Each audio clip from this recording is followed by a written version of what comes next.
नमस्कार बच्चों, मैंने आपको वर्कशीट नंबर 5 में ये प्रश्न दिया था कि जामिद का चरित्र चित्रण लिखो। तो उसका उत्तर इस प्रकार है।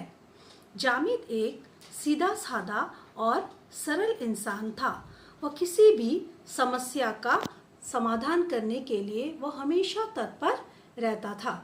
तो उसकी चरित्र की कुछ विशेषताएं इस प्रकार है।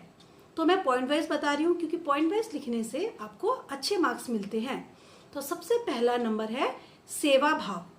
जामिद का स्वभाव ही कुछ ऐसा है कि वह अपने लाभ हानि की परवाह किए बगैर, परिस्थिति की घनीभूत पीड़ा की चिंता किए बगैर बेदाम का गुलाम बन जाता है।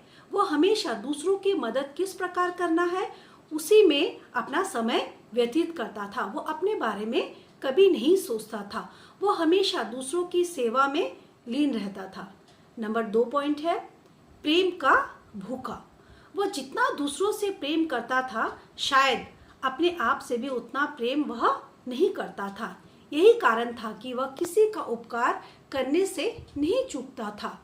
उसका उपकार, उसकी सहृदयता, गरीबों के प्रति दया भावना उसके प्रेम की नींव पर आधारित है। उसके लिए वह पूर्ण समर्पित था।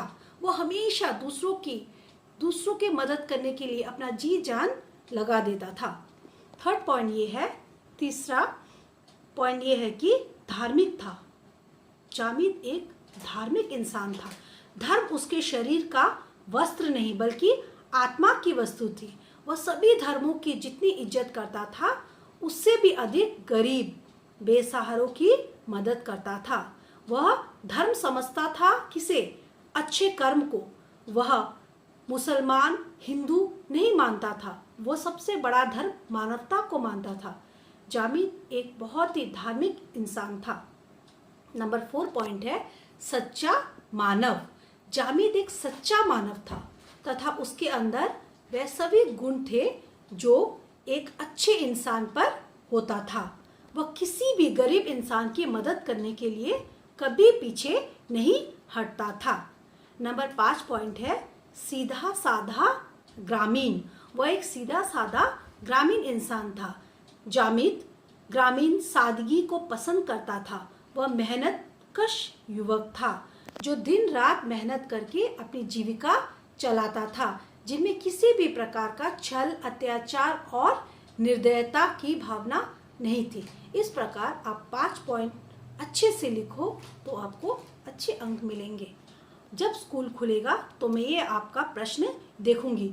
बच्चों, इस बात का ध्यान रखना कि आप बुक से नहीं लिखेंगे। आप लोग खुद अपनी भाषा में बना के इसका उत्तर लिखेंगे। आपको जामिद के बारे में जितना पता है उसी तरह उसकी विशेषताएं लिखेंगे। धन्यवाद बच्चों।